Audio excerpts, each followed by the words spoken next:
learning to live. And I'm learning to live again because for the last 12 years, I've gone through an earthquake, 9 magnitude earthquake, tsunami, recovering, rebuilding from there. And after that, I was diagnosed with a very high stage 4 blood cancer.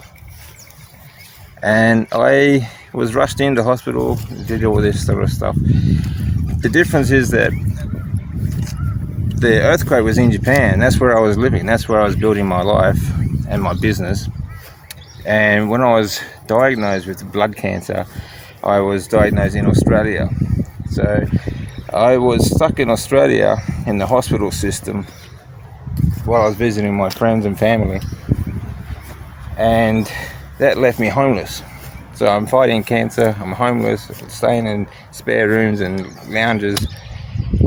And from there, I spent the next 6 months on high dose R-CHOP chemotherapy. Then I had 18 rounds of radiation. And then I went on to a 2-year program of what they call a maintenance MAB treatment, which meant that it would keep or help keep me in remission while I was on this treatment. And the first diagnosis was very high stage 4 blood cancer. It's called follicular lymphoma. Now this gave me quite a few other problems because although it was everywhere, I also had one large mass. It was sitting on top of both of my kidneys. So it was a race between the kidneys and the cancer as to who was going to kill me first. One kidney was dead, the other one was down to 12% capacity. From there, they gave me a good chance, maybe 2%, of living for the next 3 to 4 months at the very outside. Okay, so I've got 3 to 4 months at the outside to live. I'm surrounded by doctors and nurses in the hospital. It's a very long story, which I'll tell you more about some other time. But right now, I've got to keep this short. From there, I go through the chemotherapy. It was 8 rounds, and it was hell. I mean, it was living hell. After that, the radiation was a cakewalk. But then I go on the MAB treatment. Every 2 months I have this maintenance MAB treatment because the chemotherapy before brought me down from stage 4 down to stage 2. So I was still stage 2 cancer. And so, this maintenance treatment was every 2 months, and it was okay. It left me sick for about a week afterwards, but from there we had a 2-year program.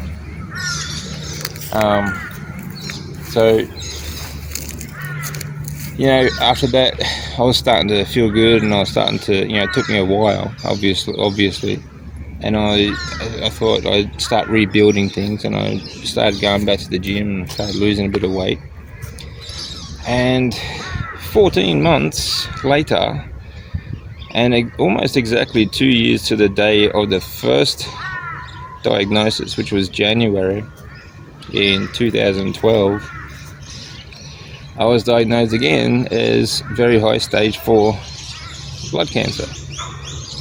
So, I have gone through 8 rounds of R-CHOP, 18 rounds of radiation, 14 months of this maintenance MAB, and now I'm back to square one. So, that's kind of tough to take, in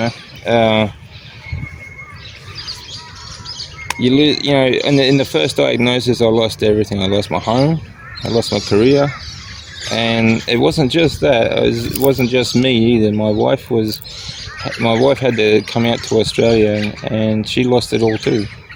So, what happened between now and then? Well, there was after the second diagnosis, they decided to put me in a clinical trial.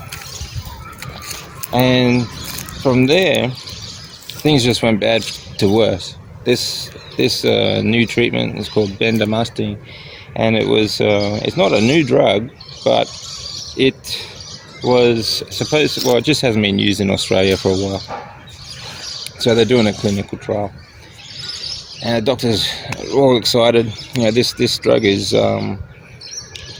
just as effective as the R-CHOP, but none of the heavy, painful, bone-shattering pain side effects. So I'm thinking, okay, cool. That sounds like a cakewalk. Okay. The first treatment,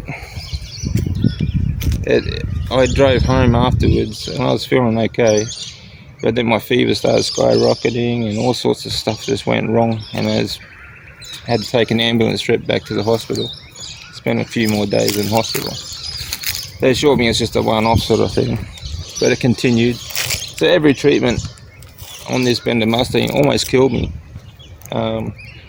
It filled my arms. Both my arms were filled with long, thick blood clots. So they couldn't treat me through my arms anymore, so they decided to put a port in my chest and feed it straight into my heart. So I'm thinking, you just filled up both my arms with these huge clots, and now you want to put it straight directly into my heart. What is this going to do to my... excuse the French. What the hell is this going to do to my heart, So, alright, well, at that point, I was thinking, what else could I do anyway, But we get halfway through it. They do some tests, as they do, they check up on it, see how it's going and whatnot, and it's not doing anything. After 4 rounds, after all this pain and all these problems, it's done nothing for me. But they decided to keep going, and we went out to 8 rounds and it did nothing.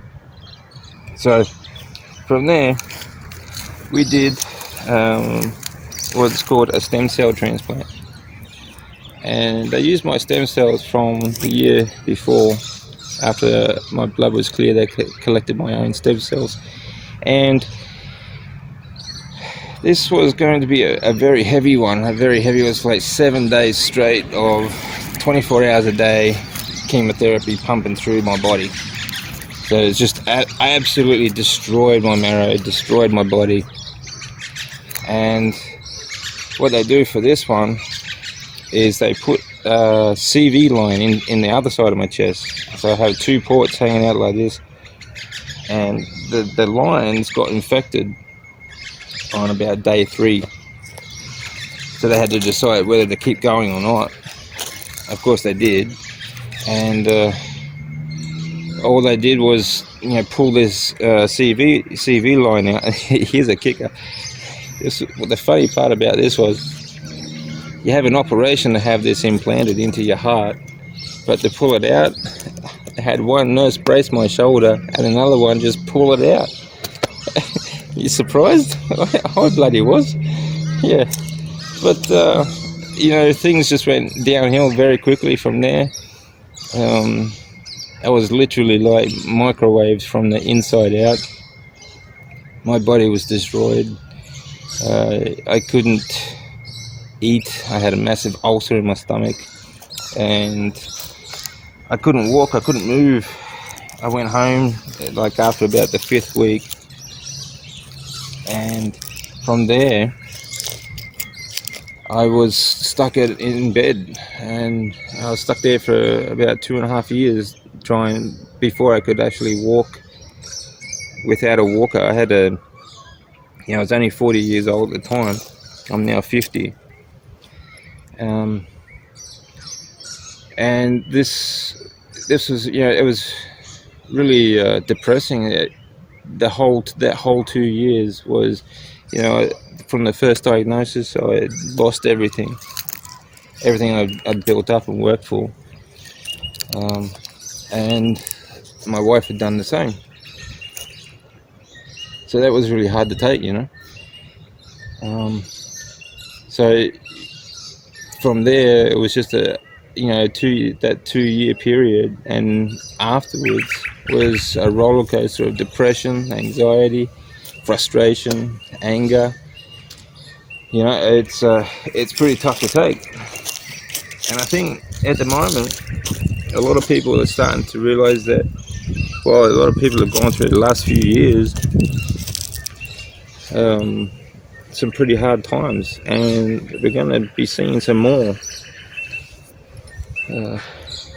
So I want to share with you how I got through it, how I came back, how I built my body back up, and I want to show you how I'm going to start building up my life again. This is the beautiful thing about being a human, is that you have this mind that was given to you for, this is the best, they say the best things in life are free, and that's true. It's your mind.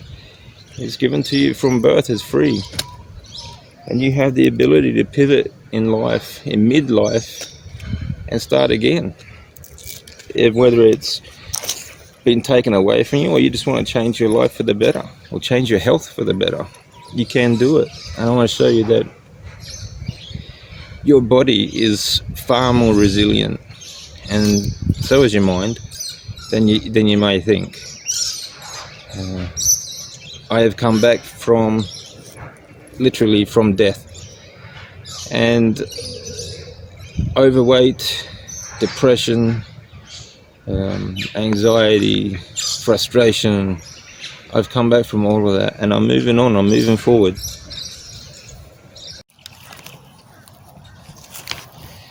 So, how did I survive? Well, how did I beat the unbeatable? How did I get through it, and how did I come back? How did I get back into the gym? How did I even learn how to walk again? Stick around. Alright, I'll show you how I did all that. And stick around and watch me learn how to live again. Alright, let's have some fun together. See you soon.